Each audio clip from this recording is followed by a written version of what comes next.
नमस्कार बच्चों, welcome back to my YouTube channel base of education Mantra. प्यारे बच्चों, आज हम बात करने वाले हैं इस वीडियो में क्लास 7 में जो मिड टर्म का आपका जो पेपर हुआ सोशल साइंस का, उसकी ये ऑफिशियल आंसर की, यानी कि ये ऑफिशियल आंसर की है क्लास 7 की सोशल साइंस की।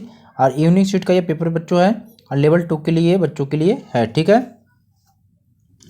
तो चलिए फटाफट आंसर को देखिए, अपने क्वेश्चन पेपर निकाल लीजिए और मिलान कर लीजिए कि आपके कितने क्वेश्चन सही हैं। ठीक है बच्चों, तो खंड क में देखेंगे पहले क्वेश्चन में पहले का डी सही है। ठीक है, वायुमंडल। सेकंड का डी है कार्बन डाइऑक्साइड, और थर्ड में डी है कार्बन डाइऑक्साइड, आर्गन और ऑक्सीजन नाइट्रोजन। फोर्थ का ए है रजिया सुल्तान। पाँचवें का जो डी है उपयुक्त सभी। ठीक है, छठे में बी सही है सुलह कुल। सातवें में सत्ता पक्ष की गलत नीतियों का विरोध करना। और आठवां पेड़ पौधे जानवर कीड़े मकोड़े आदि। और नौवें कहा कि पृथ्वी के चारों ओर फैली वायु की पतली परत को वायुमंडल कहते हैं। और टेंथ है कि श्री अरविंद केजरीवाल। 11th है कि तमिलनाडु। और 12th का एक अफ्रीकी अमेरिका महिला जिनके पास हुई घटना ने अमेरिका में नागरिक अधिकार आंदोलन की शुरुआत की थी। चलिए अब खंड ख में देखते हैं प्यारे बच्चों। खंड ख में क्वेश्चन नंबर 2 है। 2 का पहला पॉइंट यहाँ पर नोट करेंगे कि मानव अपने पर्यावरण के साथ पारस्परिक क्रिया करता है और उसमें अपनी आवश्यकताओं के अनुसार परिवर्तन करता है। दूसरे पॉइंट में कि समय के साथ कई प्रकार की आवश्यकताएं बढ़ी और मानव ने पर्यावरण के उपयोग और उसमें परिवर्तन करने की कई तरीके सीख लिए। थर्ड एग्जाम्पल है कि सड़कें, उद्योग आदि। तीसरे क्वेश्चन में पहला पॉइंट यहाँ देखेंगे कि दिल्ली के आर्मी सुल्तान विशेषकर इल्तुतमिश सामंतों और जमींदारों के स्थान पर अपने विशेष गुलामों को सूबेदार नियुक्त करना अधिक पसंद करते थे।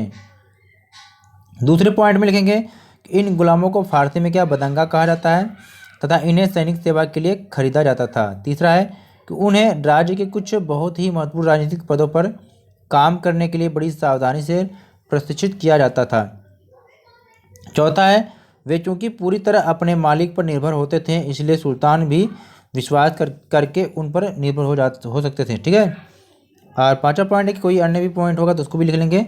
और क्वेश्चन नंबर 4 में पहला है स्थल है, दूसरा है जल है, तीसरा है वायु है, पांचवा है कोई अन्य भी पॉइंट होगा तो उसको भी कर लेंगे। ठीक है, पांचवा में पहला पॉइंट है कि वायुमंडल में ग्रीन हाउस गैसों की अधिकता से पृथ्वी के तापमान का बढ़ना ही भूमंडलीय तापन कहलाता है। ठीक है, आज इसके कम करने के उपाय क्या है? पहला है वनीकरण, यानी कि पेड़ पौधे लगाना, ग्रीन हाउस गैस उत्सर्जन पर नियंत्रण, कोई अन्य भी पॉइंट होगा तो उसको भी नोट कर लेंगे। ठीक है,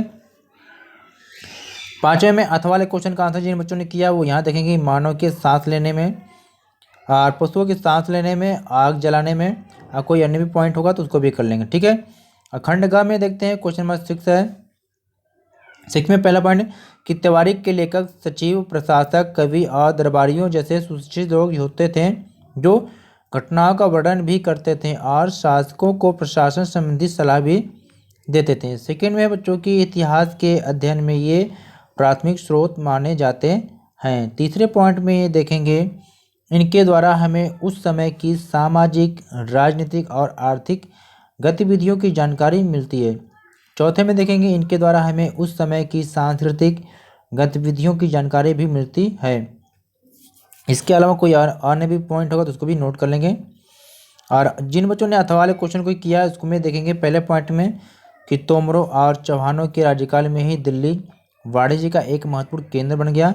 इनके शासनकाल में दिल्ली में राजनीतिक स्थिरता आई। इन शहर में बहुत सारे समृद्धशाली जैन व्यापारी रहते थे जिन्होंने व्यापार और वाणिज्य को बढ़ावा दिया। अगला पॉइंट है कि यहाँ दहलीवाल कहे जाने वाले सिक्के भी ढाले जाते थे जो काफ़ी प्रचलन में थे।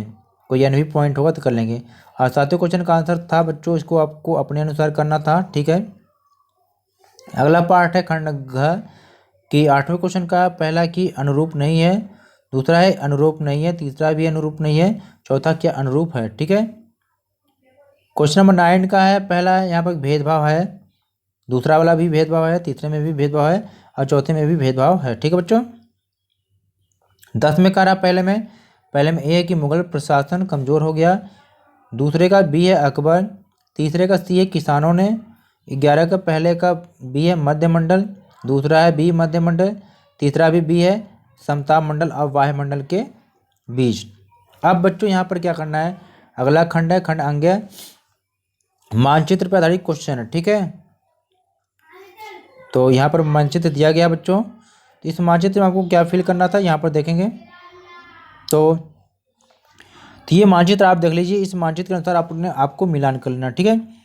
क्या करना है, यहाँ पर अजमेर आपका, ये आपका मथुरा यहाँ पर उत्तर प्रदेश में, ये पटना है बिहार की राजधानी, ये उड़ीसा आपकी है, ये गुजरात है, ठीक है। तो भारत के मैप में आपने मिलान किया होगा। उम्मीद करते हैं कि आंसर किस से आपने पेपर को मिलान कर लिया है। तो प्लीज़ चैनल को सब्सक्राइब करें इसी तरह की वीडियो को देखने के लिए अपने क्लास से संबंधित, और वीडियो को लाइक शेयर करना न भूलें, ठीक है बच्चों।